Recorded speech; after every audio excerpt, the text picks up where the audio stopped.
So for the vlog and share stories,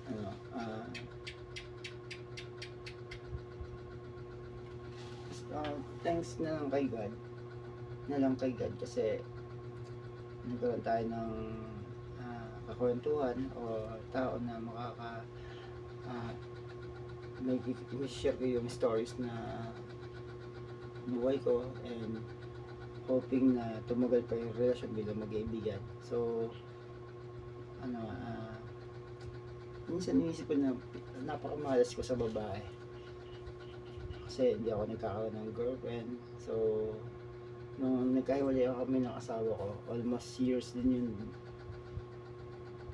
more than 5 years o 7 years na lumipas na nagkaroon ako ng girlfriend. Tapos kakuntuhan ko lang sa butika, naging girlfriend ko na yun. Tapos yung nangyari sa amin, and with that nagkahiwalay din dahil mayroon pala siyang boyfriend din. And after nun, kaibigan ko si Sir Mel. So pag pumunta sa mga video, kain na babae, labas babae, hanggang sa nagkaroon din ng sakit. And then yun, so makabilang buhay si Sir. Tapos nagkaroon din ng girlfriend, ano naman, magastos naman. So maraming lumipas, and then nagsisi bakit nangyari yun, kasi nga mayroon magkaroon ng sakit. So hanggang sa gamutan na lang. So nadala kasi pag healing ng katawan mo, talagang mamait may immune. So control, dahil natakot din naman ako na magkaroon ako ng sakit.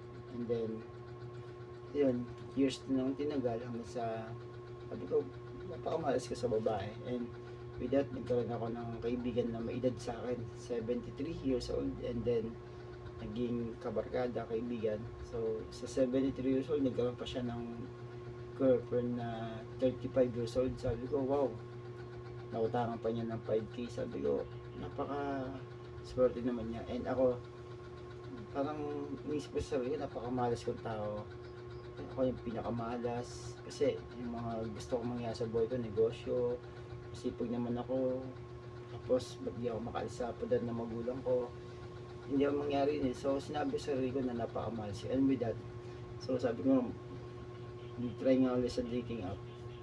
So try ako ng try, and then marami akong piniem. So naghahanap ako ng mga pangasawa, and yun yung intro ko. Hi, hello, naghahanap ako ng mga pangasawa. Available ka ba? Single o married? Ilan ang anak mo? Taga saan ka?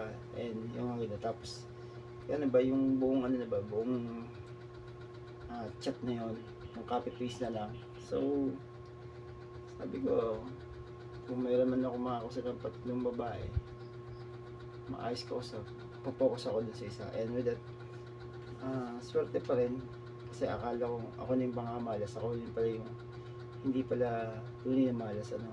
So marami akong hinangad na gusto kong mangyari sa buhay ko, pero ba't yan hindi siya binibigyan ni Lord God ng may mga tao naman na blessing na kapag hiniling natutupad. So sa akin naman, sabi ko try nga ako. Sa lahat ng chat ko puro mga single mom na. So and yun nga, nagkaroon ng kakilala, and naway maging maayos, maging masaya, maging wala ko yung pagsasama, pagiging pagkaibigan. So hoping na may bigay sa akin ni Lord God yung babae para sa akin, kasi bilang isang lalaki, nagkakasala din naman ako sa isip, sa salita, sa gawa.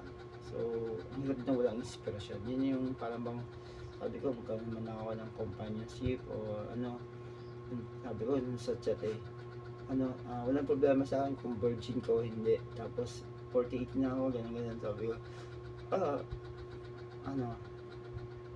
parang bang parang bang yung pagkang huling biyahe na. So masaya naman ako kasi hindi pa naman ako nagkikita. Sabi ko, habang nagpakatotoo ako sa sarili ko na magkaroon ako ng maayos na kausap ko, and hoping nga sana naman na magkatotoo, and ipagkaloob sa ni Lord God yung babaeng gusto ko talaga, o yung magugustuhan ako o tanggap ako bilang ako at yung pagkatao kasi yung ugali ko.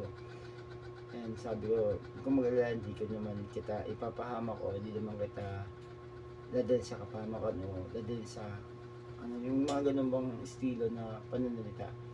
Kumbagang binebenta ko sa sarili ko na magkaroon ako ng maganda yung hangarin ko, maganda yung intention ko, pero siyempre nasabi ko na yun, and then yun, tuloy-tuloy second call ko, okay pa rin kami, and naway lobby talaga ni Lord yan na ipagkalog yun. And pag nangyari yun, siguro ako na yung sasabi ko na isa sa ako sa mga maswerteng taong nilalang sa mundong ito na pinagkalooban, kasi hindi rin kasi biro ang mag-asawa, no? So ano, ako naman gusto talaga maranasan ko na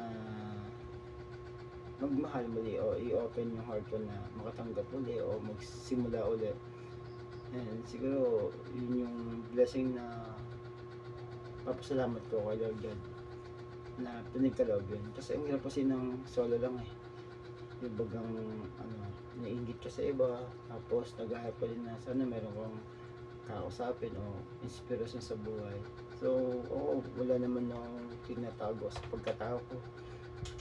Pakatotoo na rin ako about ugali ko sa pamilya ko, sa kapatid ko, sa loob ng bahay, sino ko.